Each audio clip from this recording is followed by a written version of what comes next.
बिस्मिल्लाहिर्रहमानिर्रहीम। अस्सलामुअलैकुम। Welcome back to my channel. जहाँ भी रहें खुश रहें, हैप्पी रहें और हेल्थी रहें।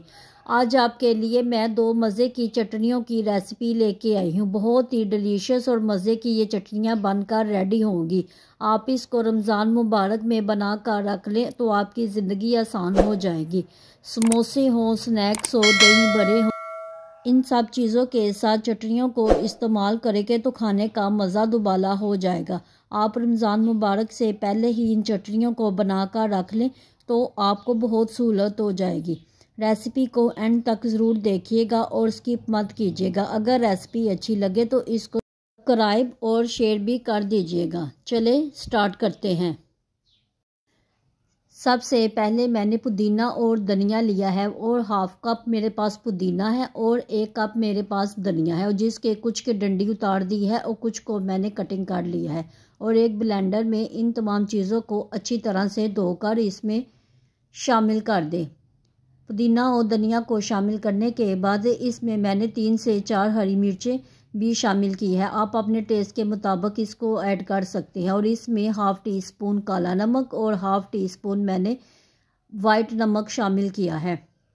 काला नमक आप ज़रूर इस्तेमाल करना, इससे इसका टेस्ट बहुत अच्छा आएगा। और मेरे पास 2-3 लहसुन के जवे थे जिसको छोटा छोटा मैंने चॉप किया है, वो भी इसमें शामिल कर दें। लहसुन शामिल करने के बाद 1 टीस्पून मैंने इसमें ज़ीरा भुना हुआ वो भी शामिल कर दें।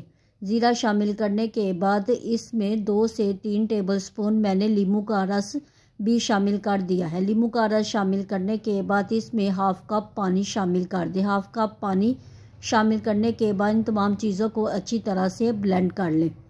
ब्लेंड करने के बाद हमारी ग्रीन चटनी बिल्कुल रेडी हो गई है। आप इसका कलर और टेक्सचर देखें किस कदर इसका कलर ग्रीन आया है।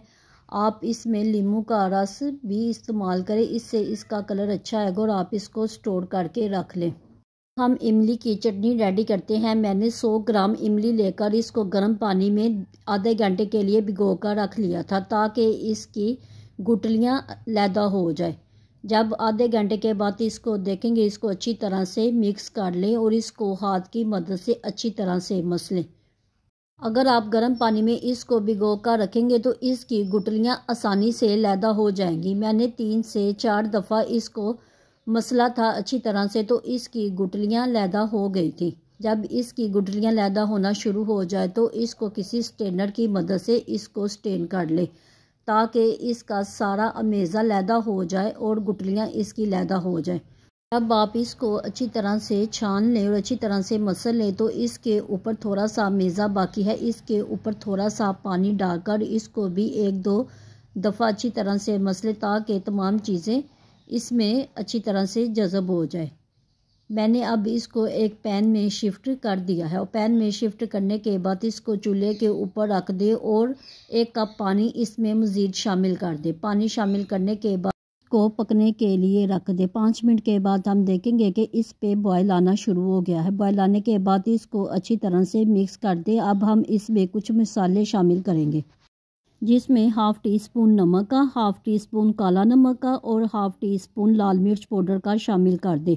अगर आपको स्पाइसी पसंद है तो आप नमक मिर्च अपने टेस्ट के मुताबिक कर सकते हैं। काला नमक ज़रूर इस्तेमाल करना, इसका टेस्ट बहुत अच्छा निकल कर आएगा। और इसमें हाफ़ टी स्पून मैंने अदरक का पाउडर शामिल किया है। हाफ़ टी स्पून काला ज़ीरा जिसको क्रश करके वो भी इसमें शामिल कर दें। 1 टीस्पून फ्लेक्स भी शामिल कर दें। इन तमाम चीज़ों को डालने के बाद अच्छी तरह से मिक्स करें और इसमें अब हम गुड़ का इस्तेमाल करेंगे। अगर आपने 100 ग्राम इमली ली है और इसमें 150 ग्राम आपने गुड़ शामिल करना है। इन तमाम चीज़ों को डालने के बाद इसको अच्छी तरह से मिक्स कर लें और इसको पकने के लिए रख दें ताकि ये हमारी क्वांटिटी कम हो जाए। जब आप देखें इस स्टेज पे हमारी चटनी आ जाए तो इसमें मैंने 2 टेबलस्पून चीनी का भी इस्तेमाल किया है। इससे इस चटनी का टेस्ट बैलेंस रहेगा और चटनी आपकी ख़राब नहीं होगी। आप गुड़ और चीनी दोनों इस्तेमाल करें। आप देखेंगे हमारी चटनी बिल्कुल गाढ़ी हो गई है। ये इसकी कंसिस्टेंसी बिल्कुल सही है क्योंकि ये ठंडी होकर भी और सख्त हो जाएगी।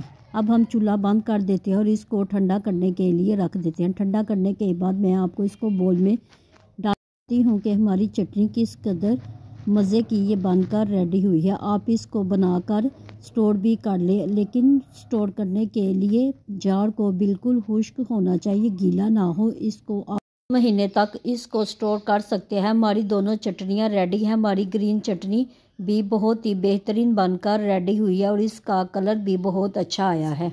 इमली की चटनी भी बहुत ही बेहतरीन बनकर रेडी हुई है। आप इन दोनों चटनियों को बनाकर रख लें, आपको बहुत सहूलत रमज़ान में रहेगी। आप समोसे, चाट, दही भल्ले के साथ इसको एंजॉय करना, इंशाल्लाह आपको ज़रूर पसंद आएगी।